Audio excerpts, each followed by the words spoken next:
Hello everyone, myself Parul Sharma and I am banker by profession, and today I am here to share my experience with all the candidates who are going to prepare for the upcoming banking exams. So guys, let's get started. Before coming straight away to the strategy which you require for clearing different banking exams, guys, one thing you must understand is the basic purpose or basic premise for each phase involved in different banking exams. As you know that banking exams are nowadays being conducted in different phases.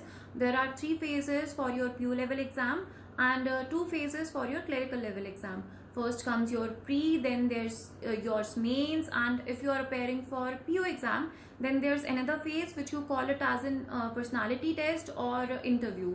So talking about the prelims exam, you know that exam is of 1 hour duration, which is bifurcated into three sections: English, Cons and Reasoning, which are further timed for 20 minutes.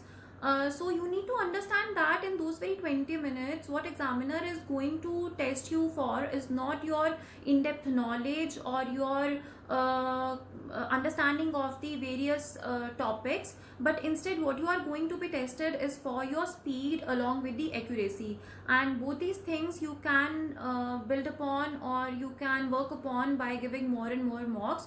So I would like to request you to please subscribe to any website or just download any online application and start taking more and more mocks.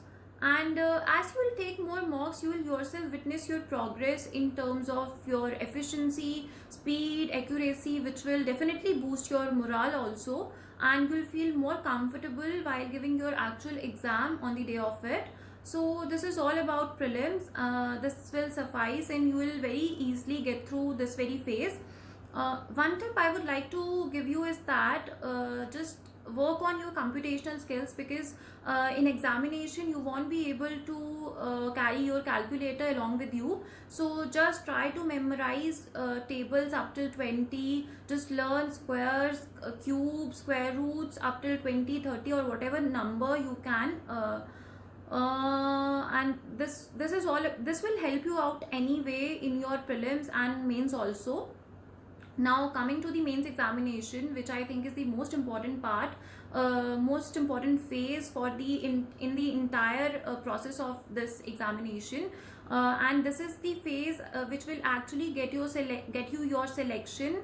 So just start working on this phase from the day one itself. Start preparing for it as soon as possible. Uh, I would like to share with you that what I have seen over the period of time, what most of the candidates, what they do wrong is that they start their preparation for prelims as soon as the notification for banking exam crops up, and after the pre is over, then they start preparing for the mains examination, which is totally wrong at the first place. Trust me guys, this way you won't be able to get through it. So start your preparation from the day one itself for mains, and you will able to get through your prelims very easily if you are preparing for your mains examination from the day one itself, and you are taking online mocks for building your speed for prelims examination. You will very easily get through your prelims. So talking about the mains exam, you know that this section is divided into further five, this phase is divided into further five sections: computer, English, then there's reasoning, quantitative aptitude and general awareness. And I consider most easiest sections among all these are computer knowledge and the English, because in for these two sections you don't have to do much or you don't have to practice much of the things. Computer questions asked are very basic in nature. That's why even they are weighted less. For 40 questions you are getting only 20 marks, so anybody having used computer even for a little while can easily get through all these questions. So you don't need to do much for this very section. You will be able to do most of the questions without even studying anything for this section. Next easiest section is English one, in my opinion. Only one tip I would like to give you for this section is that work on your reading speed along with the your comprehending skills, and you can do both of these by just reading anything or making a habit of reading anything on a routine. Just start reading anything you like a newspaper, editorial, or start reading some novel or blog, whatever you like. This way even your vocabulary will also increase, and all these things will help you out for this section. Next most important section is your reasoning section, which is very scoring. So I would like to tell you that always approach easier questions in this section first. Like there are questions from syllogism, topics like syllogism, inequality, coding, decoding, and then there's blood relation. These all are very easy topics, and you can learn various tips and tricks for solving different sets of questions from these very topics. And after doing questions from these very sections, then approach the puzzles. The only thing that can get you with good marks in this section is the practice. Practice is the only mantra you need to follow to clear this section. So start practicing more and more questions on different sets of puzzles, on different sets of topics, and practice is the only thing which will get you good marks in this section. And as far as the questions are concerned, like if we are talking about the blood relation, then you can draw the family tree for blood relation question. This way question becomes very easy, and you will be able to solve that very question in a jiffy. And as far as your syllogism questions are concerned, you can solve those by traditional way of drawing Venn diagram. This way question solving becomes very easy. This was all about your reasoning section. Now comes your quant section, and in quant section DI is the most important thing, guys, trust me. Always start with the DI first, because you know that almost 15 to 18 questions come from the DI itself.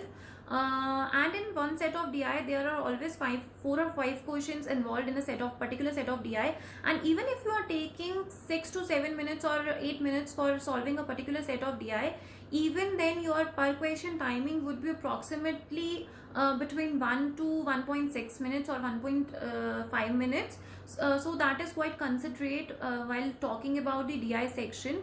And apart from the DI, other topics you can also work upon are ratio, proportions, averages, mixtures, percentage, profit loss. These all are very easy topics. All formulas from these very topics must be on your fingertips. And just try to solve different sets of DI, different sets of questions available from different sources, whatever you are available to you. That is the thing about your quantitative aptitude section. And yes, I told you already about your to work on your computational skills, so that will help you in your mains also for this section. Now next most important section is your GA section, and this is the only section in which you all you have to do is memorize things. And in my opinion, I guess 30 days are more than enough. 25 to 30 days are more than enough. Even if you are not a regular person who jogs up every newspaper in a routine, so just start 30 days prior to your mains examination for this very section. And one tip I would like to give you is that always make your own notes, because that will help you in revising all the topics which you have covered a day before your exam. So always try to make your notes using different flow charts, tables, whatever you find easy. And almost 70% of the questions from this section are entirely achievable. Focus banking awareness in this very section, because from banking awareness itself almost 15 to 18 questions comes from this topic, so that is very important. So I guess this was all about your prelims and mains examination. Now last is your interview phase for candidates who are preparing for PU level exam. I think you don't need to worry so much about the interview, because interview is primarily only your personality test. Interview panel is only going to judge you for your body language, your attitude, your personality, vision, perception. They don't want the candidate who portrays like he knows it all, because anybody can't know it all. They also know that, and they have already tested your competence, your knowledge in your mains examination, and they know that you deserve it. That's why you are sitting over there. And only thing that you are going to be tested is that how calmly you are able to present yourself in such a stressful environment, even when you are not able to answer so many questions. So that is the only thing. Just be positive, just be yourself. That is the only tip for interview. So this is all. I guess I tried to put across whatever I did in my case, or whatever I had in my mind, or whatever tips and tricks I learned over the period of time. I hope that these will help you out also. So all the best, and get started as soon as possible. Just all the best, guys. Thank you.